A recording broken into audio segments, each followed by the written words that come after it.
আমরা এই মুহূর্তে আছি ঘাটাল যোগদা সৎসঙ্গ শ্রী যুক্তেশ্বর বিদ্যাপীঠ। এখানে চলেছে বিশিষ্ট লোক সংস্কৃতির গবেষক রোহিণীনাথ মঙ্গল সম্প্রতি প্রয়াত হয়েছেন।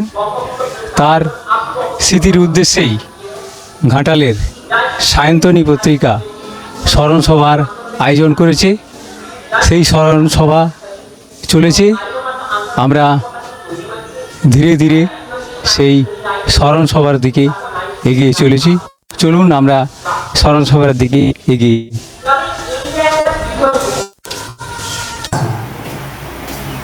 ওই সমস্যার মাধ্যমে কিভাবে আমাদের গ্রাম বাংলায় রাজনৈতিক পালাবদল হয়েছে সেই বিষয়টিকে কিন্তু দেখিয়েছে।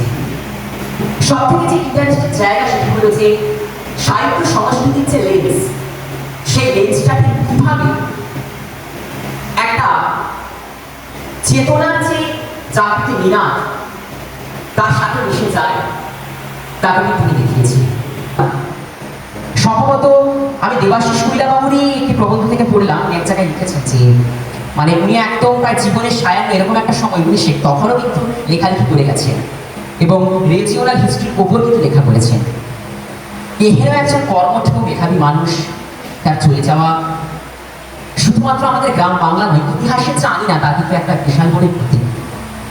তো আর কিছুক্ষণের মধ্যেই তাকে স্মরণ করে আমরা যে কর্মসূচি রেখেছি। এই মুহূর্তের বিশেষ খবর স্মৃতিচারণ। প্রিয় দর্শক, আপনারা দেখছেন STS নিউজ বাংলা। আমি আপনাদের সঙ্গে মল্লিকা।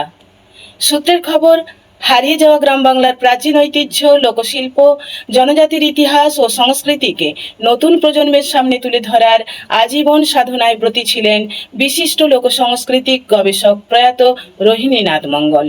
তার স্মৃতির প্রতি শ্রদ্ধা জানাতে ঘাটালে আয়োজিত হলো এক ভাবগম্ভীর স্মরণ ও স্মৃতিচারণ অনুষ্ঠান।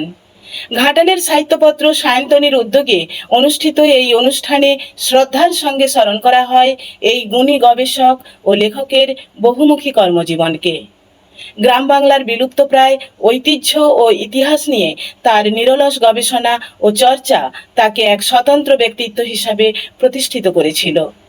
রোহিণীনাথ মঙ্গলের লেখা নিবন্ধ ও প্রবন্ধের সংখ্যা 500-রও বেশি বলে জানা যায়। তার উল্লেখযোগ্য গ্রন্থগুলির মধ্যে রয়েছে জ্যোতিষচন্দ্র ঘোষ, এক অনন্য ব্যক্তিত্ব, ঐতিহাসিক ও কিংবদন্তি চরিত্রকে কেন্দ্র করে রচিত বিদ্রোহী রাজা শোভা সিংহ, জাড়া জমিদার বংশের ইতিহাস নিয়ে গবেষণাধর্মী গ্রন্থ এবং ইতিহাস আশ্রিত উল্লেখযোগ্য গ্রন্থ জাড়া গোলক বৃন্দাবন। স্মরণ সভায় আমন্ত্রিত আলোচক হিসেবে উপস্থিত ছিলেন সাংবাদিক শক্তি কর্মকার, কবি ও প্রাবন্ধিক সুকান্ত সিংহ, কবি বঙ্কিম দে এবং সংস্কৃতিপ্রেমী দেবপ্রসাদ পাঠক ব্যানার্জি। তারা রোহিণীনাথ মঙ্গলের সাহিত্যকর্ম, গবেষণা, লেখনী ও লোকসংস্কৃতির প্রতি তার অসামান্য অবদান নিয়ে বিস্তারিত আলোচনা করেন। অনুষ্ঠানে উপস্থিত ছিলেন সায়ন্তনী পত্রিকার সম্পাদক অপূর্ব দাস, বর্ষিয়ান সাহিত্যিক ও যাত্রাভিনেতা মানিক দাস, সায়ন্তনী পত্রিকার সদস্যবৃন্দ এবং প্রয়াত রোহিণীনাথ মঙ্গলের কন্যাসহ বহু সাহিত্য ও সংস্কৃতিপ্রেমী গুণীজন। এক ভাবগম্ভীর পরিবেশ, স্মৃতিচারণ ও শ্রদ্ধাঞ্জলির মধ্য দিয়ে ঘাটাল স্মরণ করল তার প্রিয় লোকসংস্কৃতি গবেষক রোহিণীনাথ মঙ্গলকে। তার গবেষণা ও লেখনী আগামী প্রজন্মের কাছে বাংলার হারিয়ে যাওয়া ইতিহাস ও ঐতিহ্যের মূল্যবান দলিল হয়ে থাকবে। সরাসরি ঘাটাল থেকে এস প্রামাণিকের রিপোর্ট। স্টুডিও থেকে আমি মল্লিকা, STSP নিউজ বাংলা, ঘাটাল। সেই সম্পদগুলিকে সারা মহকুমায় ছড়িয়ে দেওয়ার জন্য তিনি কাজ শুরু করেছেন। আমাকে বলেছেন ডক্টর অতুল সুর, অনেক বলতে পারবেন। আমি তারপরে বেরিয়ে এসেছি, এসে রোহিণী থেকে বলছি, আচ্ছা রোহিণীদা, আচ্ছা সত্য ঘোষাল লিখছেন, তারপর হচ্ছে আপনার কানাইলাল দীর্ঘানী লিখছেন, রাধারমণ প্রকাশভঙ্গিটা এমন আপনাকে সেই জায়গায় সেই সব কিছুর সঙ্গে একাত্ম করে দেয়। আপনার চোখের সামনে সব কিছু ভেসে ওঠে। সে 200 বছর পিছিয়েও যদি যান, বা এই যে এই বিষয়টা রবীন্দ্রবাবুর একটা আলাদা বিষয় ছিল। রবীন্দ্রবাবুর সঙ্গে আমার খুব আলাপ ছিল এটা নয়, আমি এরকম অনুষ্ঠানে আসি,